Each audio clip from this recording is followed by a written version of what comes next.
Hi friends, അത്തം 7ാമത്തെ ദിവസം നമ്മൾ ഉണ്ടാക്കുന്നത് എരിശ്ശേരിയാണ്.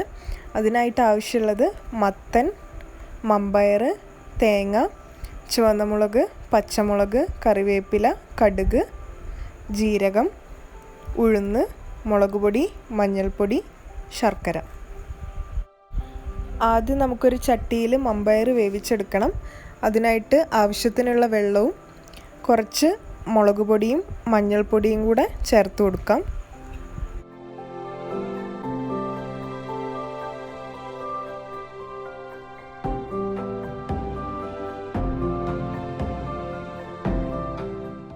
മമ്പയർ പകുതി വേവായാൽ നമുക്കതിലേക്ക് മുറിച്ച് വെച്ച മത്തൻ ചേർത്ത് കൊടുക്കാം.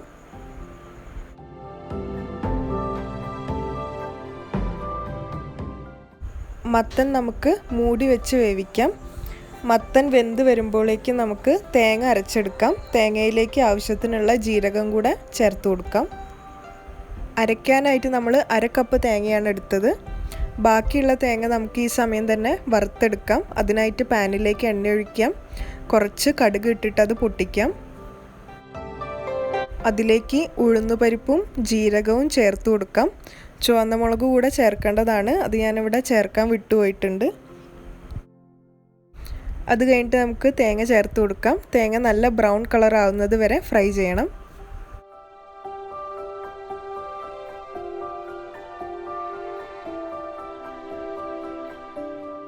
തേങ്ങ നന്നായിട്ട് ഫ്രൈ ആയിട്ടുണ്ട്. നമുക്കതിലേക്ക് കുറച്ച് കറിവേപ്പില കൂടെ ഇട്ട് കൊടുക്കാം.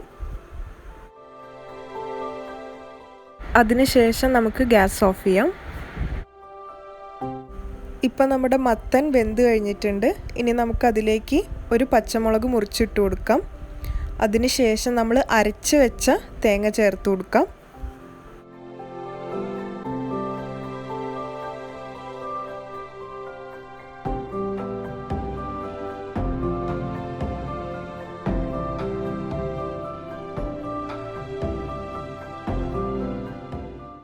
കറി ഇപ്പോൾ നന്നായിട്ട് തിളച്ചിട്ടുണ്ട്.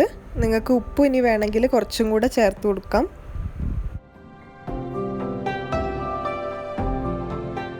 അതിനുശേഷം നമ്മൾ ഫ്രൈ ചെയ്ത് വെച്ച തേങ്ങ കൂടെ ഇതിലേക്ക് ചേർത്ത് കൊടുക്കാം. അത് നന്നായിട്ട് മിക്സ് ചെയ്യണം.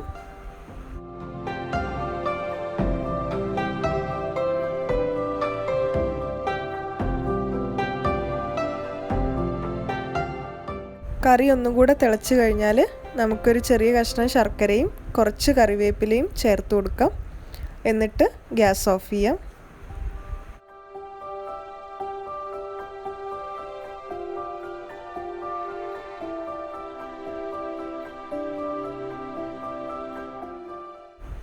അപ്പം നമ്മുടെ എരിശ്ശേരി റെഡിയായി കഴിഞ്ഞിട്ടുണ്ട്. സദ്യയിലെ ഒരു വെറൈറ്റി ആയിട്ടുള്ള റെസിപ്പിയാണിത്. അപ്പോൾ എല്ലാവരും ഇതെന്തായാലും ട്രൈ ചെയ്ത് നോക്കുക. നിങ്ങളുടെ അഭിപ്രായങ്ങളൊക്കെ കമൻസിൽ അറിയിക്കുക. വീഡിയോ ഇഷ്ടപ്പെട്ടാൽ ലൈക്ക് ചെയ്യുക. ചാനൽ ആദ്യമായിട്ട് കാണുന്നവരാണെങ്കിൽ സബ്സ്ക്രൈബും ചെയ്യുക. അടുത്തുള്ള ബെൽ ബട്ടണും പ്രസ് ചെയ്യുക. അപ്പോൾ നാളെ കാണാം. ബൈ.